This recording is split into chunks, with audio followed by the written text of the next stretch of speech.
علم کا مجھ کو شوق عطا کر خدا، علم نافع ملے از پائے علماء، علم نافع ملے از پائے علماء۔ الحمدللہ رب العالمین والصلاة والسلام علی سید الانبیاء والمرسلین، اما بعد فاعوذ باللہ من الشیطان الرجیم، بسم اللہ الرحمن الرحیم۔ الصلاة والسلام علیک یا رسول اللہ وعلی آلک واصحابک یا حبیب اللہ، الصلاة والسلام علیک یا نبی اللہ وعلی آلک واصحابک یا نور اللہ۔ پیارے آقا مدینے والے مصطفیٰ صلی اللہ تعالی علیہ وآلہ وسلم کا فرمان تقرب نشان ہے، اول الناس بی یوم القیامت اکثرہم علی صلاۃ، کہ تم میں سے کل بروز قیامت میرے زیادہ نزدیک وہ ہوں گے جنہوں نے دنیا میں مجھ پر کثرت سے درود پڑھے ہوں گے۔ تو دنیا میں رہتے ہوئے کثرت درود کیجئے اور قیامت کے روز پیارے آقا صلی اللہ تعالی علیہ وسلم کا زیادہ سے زیادہ قرب حاصل کیجئے۔ ناظرین، پروگرام ہے لائبریری۔ آج بھی ایک نئی کتاب کے بارے میں تعارف پیش کیا جائے گا اور میں چاہوں گا کہ آپ کی لائبریری میں اس خوبصورت کتاب کا بھی اضافہ ہو سکے۔ آج اس کتاب کا تعارف آپ سے شیئر کرنا ہے، آپ کو پیش کرنا ہے۔ اردو میں اس کا نام ہے جہنم میں لے جانے والے اعمال۔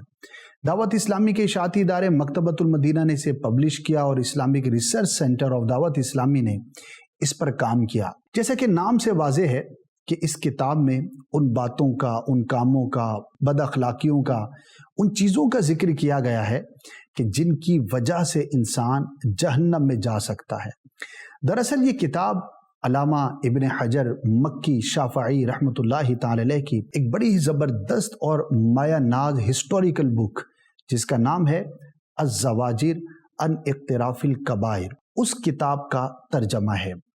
علامہ ابن حجر مکی رحمۃ اللہ تعالی علیہ بڑے زبردست عالم گزرے، بہت بڑے محدث تھے۔ ان کی 20 کتابیں ہیں، جن میں سے کئی کتابیں تو بہت زیادہ مشہور ہیں، اور صدیاں گزرنے کے بعد بھی آپ کی کتابوں کو پڑھا جاتا ہے، استفادہ کیا جاتا ہے۔ علماء کرام کے طبقے میں تو بالخصوص آپ کی کئی کتابیں ہیں جو بہت زیادہ معروف ہیں۔ البتہ یہ جو گناہوں سے متعلق آپ کی کتاب ہے، یہ بھی ایک اپنی نوعیت کی بڑی ہی مایہ ناز اور انمول کتاب اس کو کہہ سکتے ہیں، بڑی نمایاں کتاب ہے۔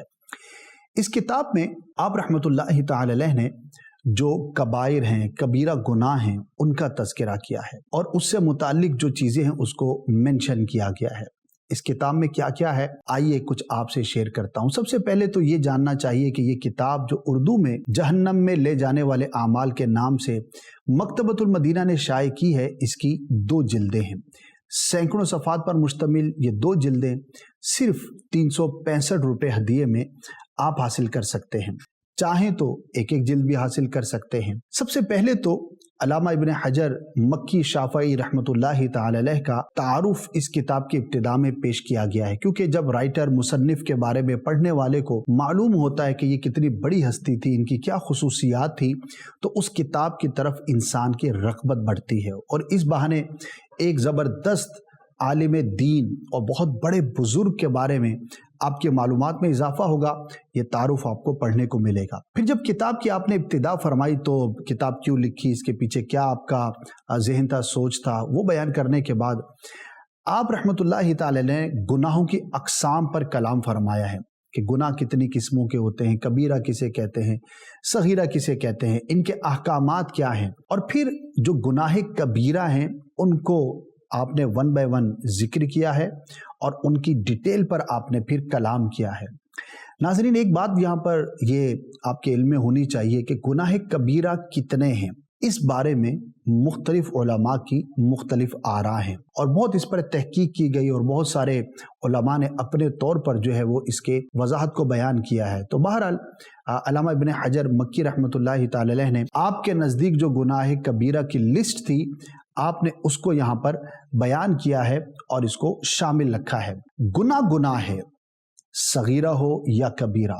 صغیرہ اور کبیرہ ہونا یہ حکم کے اعتبار سے ہے، لیکن ایک اور اس کی جہت یہ ہے کہ اللہ پاک کی نافرمانی ہونے میں تو بہرحال دونوں ہی شامل ہیں۔ تو بندے کو صغیرہ سے بھی بچنا ہے، کبیرہ سے بھی بچنا ہے، اور یہ بھی یاد رکھیے کہ اگر کوئی گناہ صغیرہ ہے جس کا حکم جو ہے وہ صغیرہ کا ہے، کوئی شخص اس کو ہلکا جانے، یا لاپرواہی کے ساتھ اس کو کرے تو پھر وہ صغیرہ بھی کبیرہ کے حکم میں چلا جاتا ہے۔ اسی لیے بزرگوں نے یہ ارشاد فرمایا ہے کہ یہ تقسیم کاری اگرچہ اپنی جگہ پر ہے، سمجھنے کے لیے، علم کے لیے، حکم کے اعتبار سے، لیکن ہمیں یہ ذہن رکھنا چاہیے کہ گناہ ہے، وہ اللہ کی نافرمانی ہے، وہ خواہ صغیرہ ہو خواہ کبیرہ ہو۔ بعض اوقات لوگوں کو کوئی گناہ کی بات بتائی جاتی ہے تو لوگ اس طرح سے پوچھتے ہوئے نظر آتے ہیں گویا کہ انہیں صغیرہ کی پرواہ نہیں، اور کہتے ہیں کہ یہ بتائیے کہ یہ حرام ہے؟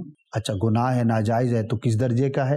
یعنی کہ اگر ان کو یہ معلوم ہو جائے کہ یہ گناہ تو ہے لیکن کبیرہ نہیں ہے تو معاذ اللہ وہ اس کو پھر ہلکا سمجھتے، اس کے کرنے کی طرف ان کی رغبت باقی رہتی ہے۔ تو ایک مسلمان ہونے کے ناطے ہمیں تو ہر طرح کے گناہ سے بچنا ہے، اور یاد رکھیے کہ اللہ پاک کس گناہ پر گرفت فرما لے یہ ہم میں سے کسی کو پتہ نہیں۔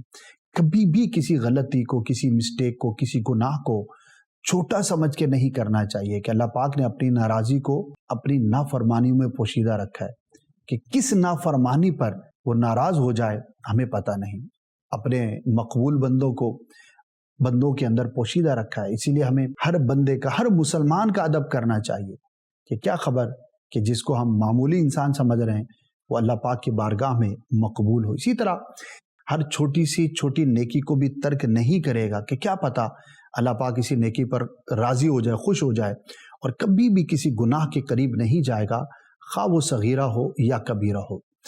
گناہ کی نحوست پر آپ رحمۃ اللہ تعالی علیہ نے کلام فرمایا ہے، اور گناہوں کے عذابات کے بارے میں جا بجا تذکرہ کیا گیا ہے۔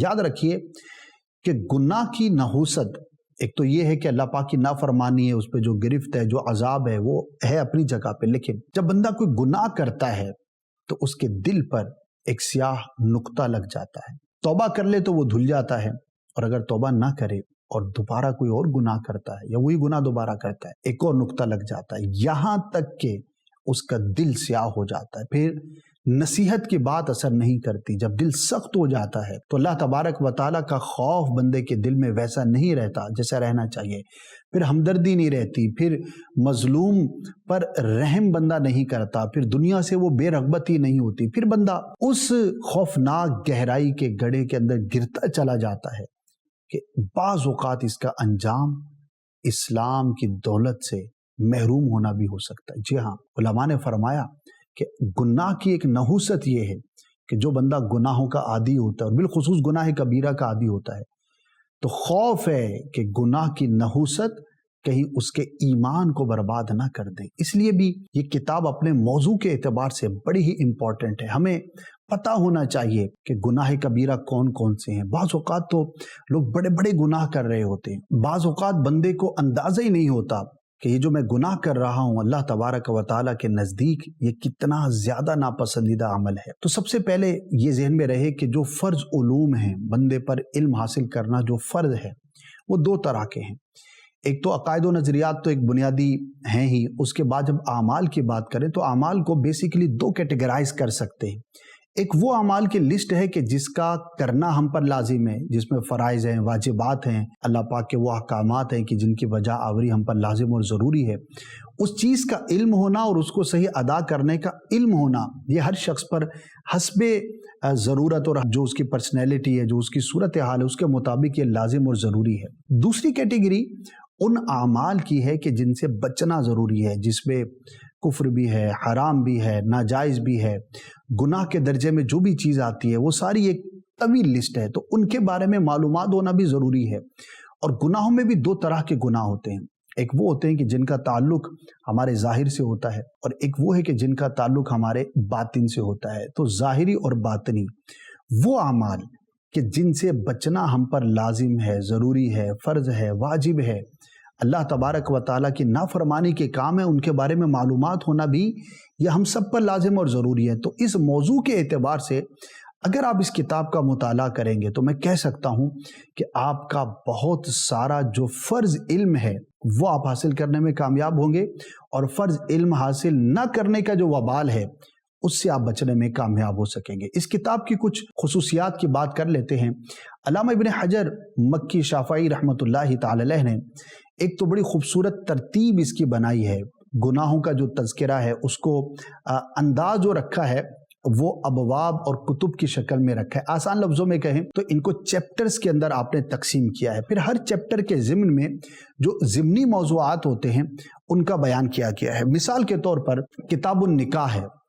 اب نکاح سے متعلق کون کون سے ممکنہ گناہ ہو سکتے ہیں آپ نے ان کا تذکرہ کیا. اسی طرح طلاق کے معاملات ہیں, اس سے متعلق کیا کیا چیزیں ہو سکتی ہیں. نکاح کے چیپٹر کے اندر ولیمے سے متعلق کیا کیا گناہ ممکن ہے اس کا تذکرہ کیا. اسی طرح میاں بیوی کے حقوق میں کون سی ایسی کمی ہے کہ جن کا ارتکاب کر کے میاں یا بیوی دونوں میں سے جو بھی ہے وہ گناہ کا مرتکب ہو سکتا ہے, اس کو آپ نے بیان کیا. تو اس اعتبار سے اگر اس کی تقسیم کاری پر ہم غور کریں تو one of the best book ever written in the history آپ کہہ سکتے ہیں.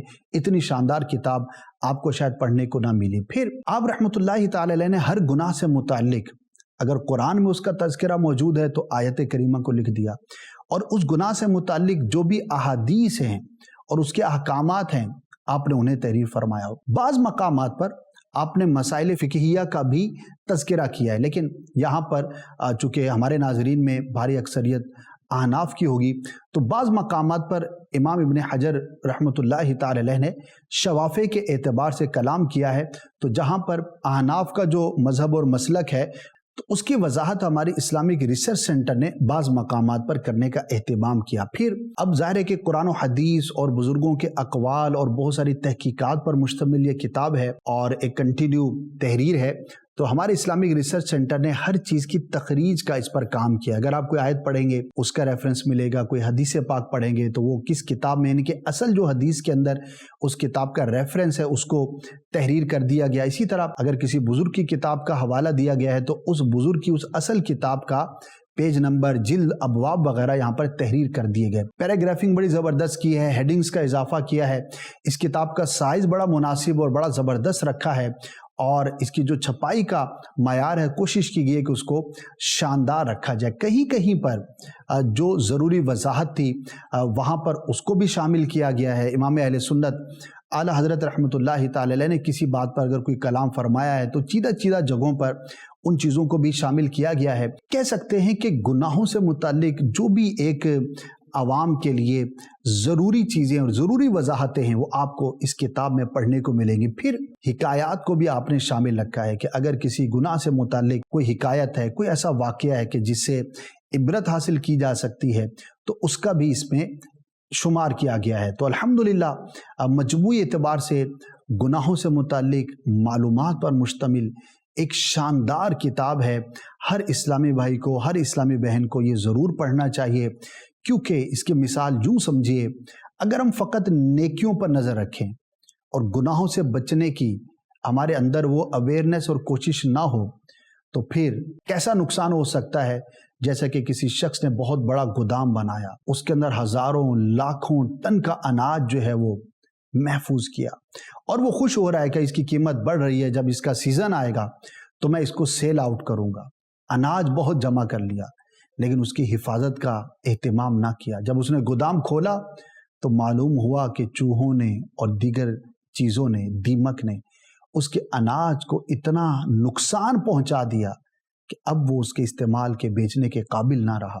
تو ایسے ہی ہماری مثال ہے, ہم اگر فقط نیکیوں پر نظر رکھیں اور گناہوں سے بچنے کی طرف, جو چیزیں نیکیوں کو برباد کر دیتی ہیں اس کی طرف ہماری توجہ نہیں ہے, تو ہو سکتا ہے کہ کوئی شخص قیامت کے دن آئے اور وہ یہ سمجھ رہا ہو کہ میں نے تو فلاں نیک کام کیے, لیکن گناہوں کے سبب جو نیکیاں برباد ہوئیں اس کی طرف توجہ نہ ہوئی تو گویا کہ اس کا سارا نیکیوں کا جو ایک گودام تھا, جو کلیکشن تھی, وہ تباہ و برباد ہو گئی اور اس کے ہاتھ کچھ بھی نہ آیا. کیسے افسوس کا یہ مقام ہوگا. جی ہاں, بعض گناہ ایسے ہیں کہ جو نیکیوں کو برباد کر دیتے ہیں, اور اس میں سر فہرست کہیں یا بنیادی کہیں ایک غیبت بھی ہے.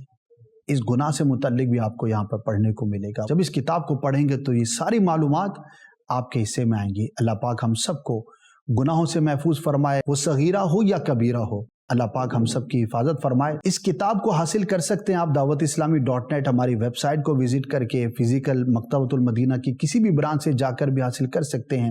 تقریباً 450 روپے اس کا ہدیہ ہے. اور اگر ڈاؤن لوڈ کرنا چاہتے ہیں تو مکتبۃ المدینہ کی کتب جو ہے وہ فری ڈاؤن لوڈ کر سکتے ہیں، کوئی اس پر ہمارے چارجز نہیں ہوتے۔ مخصوص شہروں میں گھر بیٹھے بھی آپ کتاب منگوا سکتے ہیں، آپ چاہیں تو اپنا آرڈر بک کروا سکتے ہیں۔ 2 جلدوں پر مشتمل الزواجر کتاب کا بہترین ترجمہ اور تخریج اور کچھ نہ کچھ اس کے ساتھ اضافوں کے ساتھ جہنم میں لے جانے والے اعمال، یہ کتاب میں چاہوں گا کہ آپ نیت فرمائیں اور اپنی لائبریری میں اس کتاب کا ضرور اضافہ فرمائیں۔ اللہ پاک ہم سب کو عمل کی توفیق عطا فرمائے، آمین بجاہ النبی الامین صلی اللہ تعالی علیہ وسلم۔ علم کا مجھ کو شوق عطا کر خدا، علم نافع ملے از پائے علماء، علم نافع ملے از پائے علماء۔